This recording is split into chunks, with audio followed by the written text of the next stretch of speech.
The 14-month-old son of Anjali Singh, the woman who was beheaded and chopped into pieces allegedly by her husband, may have witnessed her being killed and mutilated at the family's rented flat in Naigaon on May 24.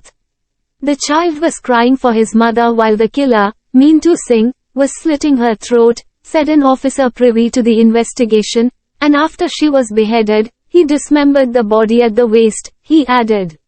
While the body was being chopped, the toddler, who had nodded off, woke up, but the monster offered him milk to get him to go back to sleep, said the officer. A still of CCTV footage in which the killer, his brother and son are seen on their way to dispose of the body on May 25. After the body was severed into 3 pieces, the 33-year-old Mintu called his younger brother Chunchun, who lives in Charkop. The latter reached Naigaon around 9:30 p.m. and helped the killer dispose of the body. The siblings had bound Anjali's hands and legs before stuffing her remains into a travel bag. Chunchun drove the scooter and kept the bag on the footrest while the killer rode pillion. The brothers can be seen in CCTV camera footage going out of the building premises on the scooter around 12:30 a.m. on May 25, said the officer, adding, the dissected headless body was disposed of by the seaside at Uttan. In a bid to console the child, the monster held on to him while the kid's uncle rode the scooter with the headless body stuffed in the suitcase, said another officer. Versova bridge. After disposing of the suitcase, the killer and his brother returned to the flat only to grab Anjali's head, which was kept wrapped in a plastic bag in the bathroom. They then picked up the bag and drove the scooter to Versova bridge. During his interrogation, the killer told us that he tossed the bag containing the head into Bhayander Creek. It is yet to be recovered, an officer stated. The matter came to light on June 2 when the suitcase was discovered by morning walkers who informed the Mira Bhayander Vasai Virar, MBVV, police.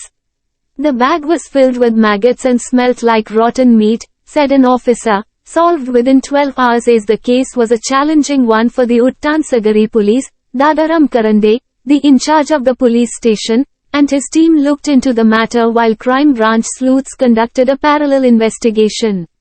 Initially, it was tough for the cops to ascertain the identity of the deceased, who had a Trishul and Om tattoo on her left hand, the accused in police custody on Saturday.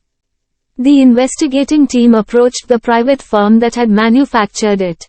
We asked them if there were any missing employees with that name and also showed them the tattoo, but our efforts did not yield any fruit, said an officer. Later, the police started to focus on tattoo artists and learned that the tattoo was not finely made. A tattoo artist told us that it could be the handiwork of a roadside artist, who are generally found near beaches which couples generally frequent, said a police officer. So, we started to contact local tattoo artists and learnt about one of them in Vasai. After retrieving all details such as the contact number of the woman, we traced her address and reached Mintu Singh, who failed to give us satisfactory replies when questioned, said an officer. After disposing of the remains, the alleged killer visited Anjali's mother in Nepal.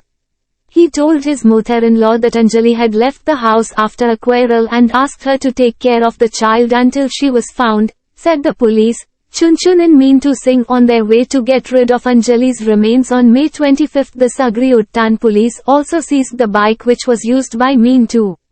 According to the cops, he had borrowed a neighbor's bike, claiming that Anjali was going to her village and needed it urgently to carry luggage.